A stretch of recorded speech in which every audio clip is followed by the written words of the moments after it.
మొత్తం అన్ని కొట్లు ఎక్కి దిగాను నేను. కానీ ప్రతి కొట్లో వాళ్ళందరూ ఏమన్నారు తెలుసా? నేను నవీన్ యాదవ్కి వేస్తాము, మీరేం డౌట్ పెట్టుకోక్కర్లేదు. యువకుడు ఎప్పుడు నియోజకవర్గంలోనే ఉంటుంటాడు. 2 సార్లు ఓడిపోయినా తను అలసిపోలేదు, మా కూడానే ఉన్నాడు.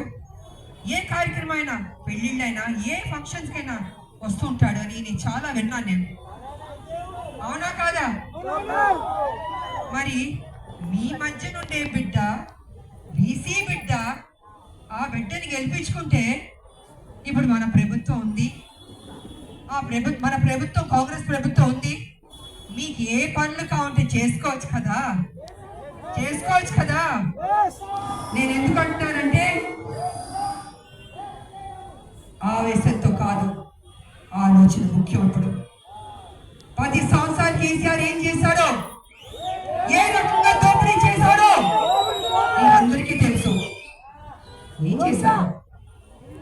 కుక్కల చెప్పిన విస్తరాకుల్లాగా ఈ రాష్ట్రాన్ని పిక్కు పిక్కు పిక్కు తిన్నారు ఎంటైర్ ఫ్యామిలీ. సిగ్గుందా కేసీఆర్ అని అడుగుతున్నాను. నేను తెలంగాణ ప్రజలు ముఖ్యమంత్రి చేస్తే నువ్వేం చేయాలి? తెలంగాణ ఆర్థికం పెంచి అభివృద్ధి చేస్తుంటే తెలంగాణ బాగుండేది. కానీ నువ్వు ఆర్థికంగా నువ్వు బలపడ్డావు, నీ కొడుకు బలపడ్డాను, నీ కూతురు బలపడ్డాను, నీ అల్లుడు బలపడ్డాను, నీ కుటుంబం బలపడింది. కానీ తెలంగాణకి అప్పు చేసి పెట్టాం, ప్రజలకు తిప్పలు తీసుకొచ్చాం. ఏమిటి ఏమన్యాయం నేను అడుగుతున్నాను. ఇవాళ నేను నిజంగా మీకు నేను చెప్తున్నాను, 10 సంవత్సరాలు విసుగు చెందలేదా? మీకు అందరికీ తెలుసు కదా, కొత్తగా మేము చెప్పేది కాదు కదా. ఒక ఉద్యమ నాయకురాలుగానే మాట్లాడుతాను, ఎందుకంటే నా రాష్ట్రం, నా రాష్ట్ర ప్రజలు నాకు ముఖ్యం. దాని తర్వాత నా పార్టీకి మేము గౌరవిస్తాను, కార్యకర్తలు గౌరవిస్తాను, మా హైకమాండ్ గౌరవిస్తాం, మా లీడర్ గౌరవిస్తాం, మా ముఖ్యమంత్రి గారు గౌరవిస్తాం, మా అక్క చెల్లెలు గౌరవిస్తాం. కానీ ఒక ఉద్యమ నాయకురాలుగా నా బాధ, నా రాష్ట్రం నెంబర్ 1 రాష్ట్రంగా ఉంటుందని ఎదురు చూస్తాను, కలలు కన్నాను. కానీ వాళ్ళ అప్పుల రాష్ట్రంగా ఉంది అంటే ఏం మాట్లాడాలో తెలియట్లేదు. ఆ రోజు కాంగ్రెస్ మన తెలంగాణ ఇస్తే కేసీఆర్ మీద ప్రేమ ఎక్కువ నమ్మారు. కేసీఆర్ చేతిలో ఈ రాష్ట్రాన్ని పెట్టాడు అంటే దొంగ చేతిలో తెలంగాణ పెట్టాడు. ఏమైంది? 10 సంవత్సరాలు, 10 రోజులు కాదు, 10 సంవత్సరాలు సర్వనాశనం అయిపోయింది. ఇవాళ ఇంకా చాలా మాట్లాడాలి ఉంది నాకు, కానీ సమయం తక్కువ ఉంది. కాబట్టి మీరు అర్థం చేసుకోవాలి, ఆవేశంతో తప్పుడు నిర్ణయం తీసుకోకూడదని నేను మీకు చెప్తున్నాను. నేను ఇవాళ కేసీఆర్ ఫ్యామిలీ గురించి మీకు ఎలాంటి అభిప్రాయం ఉంది? ఎలాంటి అభిప్రాయం ఉంది నాకు చెప్పాలి వాళ్ళు.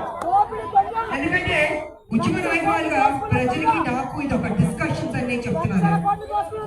కేసీఆర్ గారు phone tapping, Kaleshwaram, land grabbing, కొడుకు అదేంటి ఈ కార్ రేస్, దాంట్లో ప్రాబ్లం ల్యాండ్ గ్రాబింగ్, కూతురు లిక్కర్ స్క్రాప్, ల్యాండ్ గ్రాబింగ్, దాంట్లో ఆవిడ అల్లుడు ప్రాజెక్ట్ అని చెప్పి దాంట్లో కమిషన్లు, ల్యాండ్ గ్రాబింగ్, ఇంకొక అల్లుడు మొత్తం చెట్లు నాటం, మొక్కలు నాటం, దాంట్లో కూడా 10 రూపాయలు, 20 రూపాయలు, 100 రూపాయలు అని చెప్పి దాంట్లో మొత్తం డబ్బు తీసుకుని గుంజాడు, దాంట్లో ల్యాండ్ గ్రాబింగ్.